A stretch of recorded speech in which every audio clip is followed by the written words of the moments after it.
Shabbat Shalom. So I'm going to tell an embarrassing story about myself. I've mentioned it a few other occasions. I don't know if I've done it in a sermon before, so you might have heard it before. Anyway, it's a story of when I went to Israel to study for a year, the year I met Diane, actually. So I'd been practicing law for a number of years in Los Angeles, and I was getting kind of tired of it, and I decided to pack everything up and put it in storage and go to Israel for a year to study. And I studied at the conservative seminary, which at the time had a program for lay people to study Torah. And if you were really good, they would let you as a lay person sneak into a couple of the rabbinical school classes. And at that time, the rabbinical students were in their third year of rabbinical school. So I had studied in Israel a year before I went to law school, and I thought I was a hotshot, and I had learned some Hebrew, but I was very rusty because it had been several years. And I thought, well, I'll just take some rabbinical school classes and see what happens. So I landed in Israel right before classes began. I signed up for these 2 rabbinical school classes. I got into this Talmud class. And wouldn't you know it, the first day of class, the professor calls on me. And I was not prepared. Now, you have to know, first, as if you studied Talmud before, you know that the Talmud, it doesn't have punctuation marks, and it doesn't have vowels, and it's very cryptically written, and it's hard to understand in Aramaic. It's not Hebrew. And the class was taught in Hebrew. So the students had to translate the Aramaic into Hebrew, translate it into Hebrew, and then explain it in Hebrew. And my Hebrew was rusty. Needless to say, it was a complete disaster. I didn't know what the text was trying to say. I couldn't explain it. My Hebrew was not so good. And he was like, if you saw Paper Chase, Professor Kingsfield, yeah. So it was like for about 10 minutes he's playing with me. And then he goes on to another student who then explains what's going on. So I thought, okay, whatever. Anyway, the class is dismissed and everybody's leaving the room, and he kind of goes like this. And he says, I don't know who told you could take my class, but if you do that again, I will throw you out. So I found that, in yeshiva, in Jewish studies, classic Jewish studies, you study in pairs, called the Chavruta, and I saw this pair of students who seemed to be prepared, so I thought, I'm going to go join them. So I asked if I could join their group, and they said they were very kind, and they said yes. And I found out that the reason they came prepared is because they would sometimes spend all night studying this Talmud passage. Now, they had other classes, but this was the class they wanted to be completely prepared for, and they would spend all night studying. So I joined them. I did end up contributing. My Hebrew and Aramaic were not so good, so they would translate. And once they were able to translate it, usually my legal skills would kick in, and I could say, oh, now I understand what the argument is. Let me explain what's going on. Anyway, I did okay in the class after that. But that's all to say that it kind of ignited my interest in studying Talmud. Like, where did this brilliant text come from? How did it get written and edited? And it's like the essence of Judaism today. So it's a good thing that the Talmud was written, because as you probably know, if you read the Bible, there's passages in it that are very disturbing. If you have a stubborn and rebellious child, you're supposed to stone them to death. We don't do that, because the rabbis of the Talmud decided they're not going to do it anymore, so they wrote that law out of existence. It used to be if a woman was suspected of committing adultery, you'd have this weird concoction of water that she'd be forced to drink, a trial by ordeal. And we don't do that anymore, because the rabbis found a way to get rid of it. The Bible over and over says if you poke out somebody's eye, it's an eye for an eye, tooth for tooth, hand for hand. We'd be cutting off hands and poking out teeth. The Talmud found a way not to do that anymore. It's these rabbis of this Talmudic period that made these changes. What allowed them to do that? Well, one of them, and this is a little bit tricky, but since it's summertime, I figure you'll play along, hopefully you'll play along with me here. So I just want to point out a really an interesting but kind of technical point about one of the reasons how they found their ability to make changes. So it involves taking a look at one verse from today's Torah portion, the very first verse. But before we look at the very first verse of the Torah portion, I want to look at the end of last week's Torah portion. So for those of you who are interested, take out your Chumashim and take a look at page 929.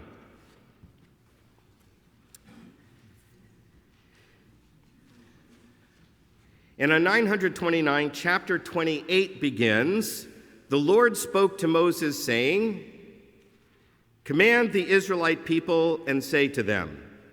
Okay, and then it's going to talk about the Jewish calendar. Okay, so the verse is, "The Lord spoke to Moses, saying, 'Command the Israelite people and say to them.'" Okay, now we're going to look at the end of last week's Torah portion, which is on page 936. And you'll notice that it's described as chapter 30, verse 1. "So Moses spoke to the Israelites just as the Lord had commanded Moses." Okay? This is what we call in literary criticism bookends.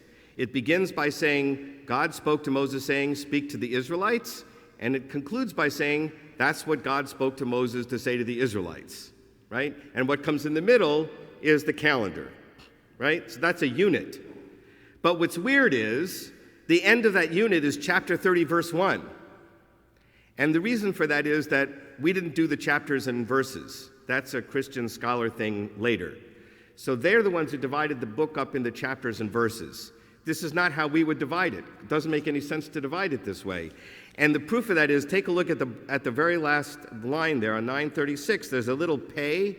See the letter pei sticking out over there? That stands for petucha, meaning open. It's an open paragraph break.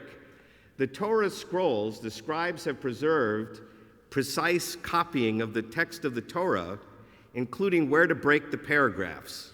They don't have vowels and they don't have verse markings, but they have paragraph markings. And the pei there, is a paragraph mark. The end of the paragraph is right there. Now, look at the first verse of today's Torah portion, which is on 941. Chapter 30, verse 2. "Moses spoke to the heads of the Israelite tribes, saying," right? We're not talking to all the Israelites. Now we're only talking to the heads of the Israelite tribes. And why is that important? Because what comes next is about vows, how you make vows, and more importantly, how you break vows. And the rabbi said, it's not an accident that now God is going to only speak to the heads of the tribes. Because getting out of vows, you don't want to tell everybody how to get out of vows, because then our words won't mean anything. Except Kol Nidre, we get out of vows, but that's another story. So we're not supposed to break vows. What we say should mean something. But there are situations where somebody will get into a vow, will make a vow, and he can't keep it anymore. He didn't know what he was getting himself into. He didn't realize some situation, or maybe something changed and now he can't keep it. You need to have the ability to break vows. So go to the chieftains, go to the heads of the tribes, and you can explain the problem, and they'll decide whether you can get out of your vow or not. We don't want to tell everybody else how to do it, but we'll tell the heads, what became the rabbis. And they said that's important. And in the Talmud, when they describe this, how to get out of vows, they say the rules that they created about getting out of vows are like floating in the air. They're not grounded in any verse in the Torah. It's just given to them to decide. Now that's a kind of an esoteric proof for their ability to make changes. They had more common proofs. So one of them is one that you know about. It's in Deuteronomy. There's a verse that says, "Go to the judges of your day." And you might ask, well, what am I going to do? Go to Moses? He's dead. I can't ask him. Of course I'm going to go to the judges of my day. I can't go to a judge who hasn't been born yet, the next generation. I have to go to the judge of my day. Why does the verse have to say, go to the judges of your day? And the rabbis say, because the judges of your day are the ones who know best how to interpret the law for the needs of the society and culture you live in. You can't ask somebody from 2 generations ago how to interpret the law for now. You have to go to somebody now to interpret the law. So go to the judges of your day and don't ask, how come we don't have Moses? You have your own judges who are best equipped to interpret the law for your day. Another verse they say is, over and over again says in the Bible, God spoke to Moses. Why didn't God just write it out for him? Why did he say God spoke to Moses? And they say, well, because when you speak, it's oral. And oral transmission is more easily changed and interpreted and subject to development. Once you write it down in stone, it's fixed. And you can't change it anymore. So that's why God spoke to Moses all the time, to keep it flexible. And what it turns out is, there were 2 different Talmuds, getting back to our Talmud thing. There was one that was developed in Israel, and there was one that was developed in Babylonia.